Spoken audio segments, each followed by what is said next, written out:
அண்ணா ஒரு டீ போடுங்க. தம்பி சொல்லுங்கய்யா. பேப்பர் கொஞ்சம் படிச்சு காட்டுறீங்களா? பால், கரண்ட் பில்லு ஏற்றம், திருப்பரங்குன்றம் அரசாங்க அத்துமீறல், மணல் கொள்ளை, சுரங்க ஊழல், டாஸ்மாக் ஊழல். மன்னிக்காது தமிழ்நாடு, அவங்க வருவாங்க. யாரு வர்றாங்க? தம்பி என்டி ஆட்சி வரப்போகுது.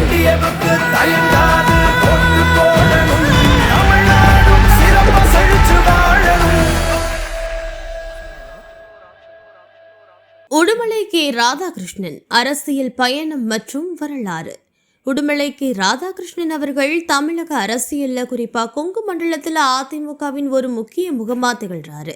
பொள்ளாச்சியில் 1965 ஆண்டு பிறந்த இவர் தன்னோட ஆரம்ப கால வாழ்க்கையை ஒரு சாதாரண விவசாயியாகவும் கேபிள் டிவி தொழிலதிபராகவுமே தொடங்கினார். தொழில்துறையில தனக்குன்னு ஒரு இடத்தை பிடிச்சிருந்தாலும் அரசியல் அவருக்கு இருந்த ஈடுபாடு அவர் அண்ணா திராவிட முன்னேற்ற கழகம் பக்கம் இருந்துச்சு. மறைந்த முன்னாள் முதல்வர் ஜெயலலிதா அவர்களின் நம்பிக்கைக்குரியவரா உருவெடுத்த இவரு கட்சி பணிகளில் காட்டிய தீவிரம் காரணமா படிப்படியா உயர்ந்து மாவட்ட அளவிலான பொறுப்புகள்ல இருந்து மாநில அளவிலான செல்வாக்கு மிக்க தலைவரா மாறினார். இவர் அரசியல் வாழ்வில் ஒரு முக்கிய திருப்பமா அமைந்தது தமிழ்நாடு அரசு கேபிள் டிவி கார்ப்பரேஷன் தலைவரா நியமிக்கப்பட்ட நிகழ்வு. தனியார் கேபிள் நிறுவனங்களின் ஆதிக்கத்தை குறைஞ்சு மக்களுக்கு குறைந்த விலையில சேனல்களை கொண்டு சேர்க்கும் அரசின் திட்டத்தை முன்னெடுத்து சென்றதுல இவருக்கு பெரிய பங்கு இருக்கு. இவருடைய நிர்வாக திறமையை கண்டு 2016 சட்டமன்ற தேர்தலில் உடுமலைப்பேட்டை தொகுதியில போட்டியிட வாய்ப்பு வழங்கப்பட்டுச்சு.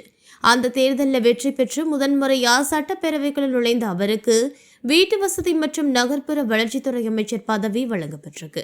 பின்னர் அமைச்சரவை மாற்றத்தின் போது கால்நடை பராமரிப்பு துறை அமைச்சராக பொறுப்பேற்று தமிழகம் முழுவதும் கால்நடை பாதுகாப்பு மற்றும் பால் உற்பத்தி பெருக்கும் திட்டங்கள்ல தீவிரமா செயல்பட்டாரு. 2021 சட்டமன்ற தேர்தலையும் உடுமலைப்பேட்டை தொகுதியில மீண்டும் களம் கண்டு மிக கடுமையான போட்டியிலும் வெற்றி பெற்று தன்னோட செல்வாக்கு நிரூபிச்சாரு. தற்போது சட்டமன்ற உறுப்பினராக பணியாற்றி வர இவர் அதிமுகவின் தேர்தல் பிரிவு செயலாளராகவும் பொறுப்பு வகிக்கிறார். கட்சியின் உள்கட்சி மாற்றங்கள் மற்றும் தலைமை மாற்றங்களின் போதும் எடப்பாடி பழனிசாமி அவர்களின் தலைமையின் கீழே விசுவாசமா செயல்பட்டு வராரு.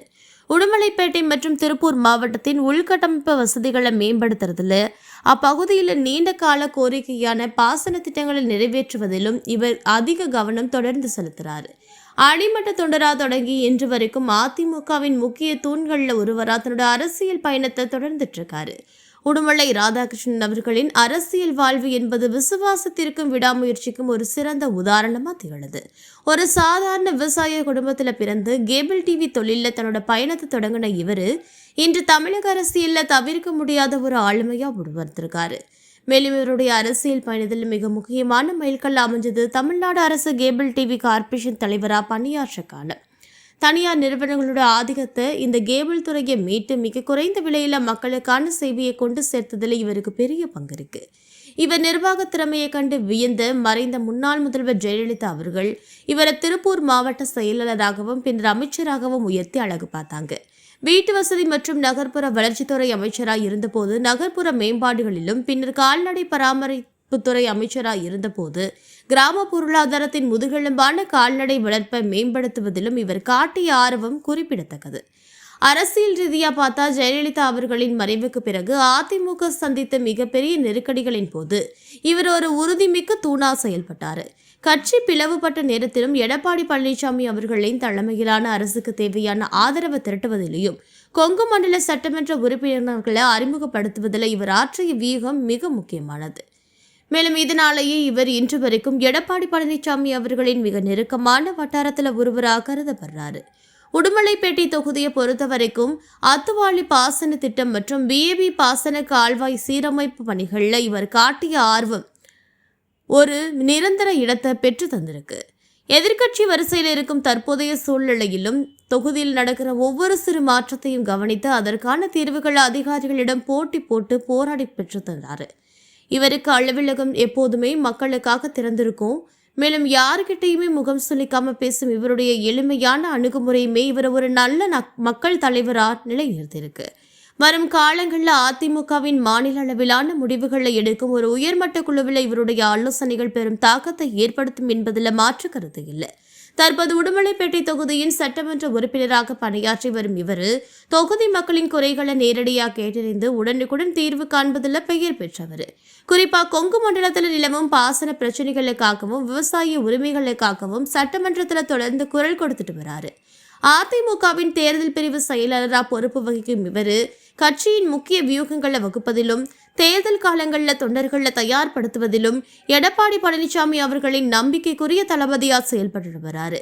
ஒரு தொழிலதிபரா தொடங்கி அரசு நிர்வாகத்தின் உச்சம் வரை சென்றிருந்தாலும் இன்று தன்னோட தொகுதி மக்கள் கிட்ட ஒரு எளிய மனிதராக பழகும் குணமே இவரை தொடர்ச்சியா தேர்தலில் வெற்றி பெற செய்யுது.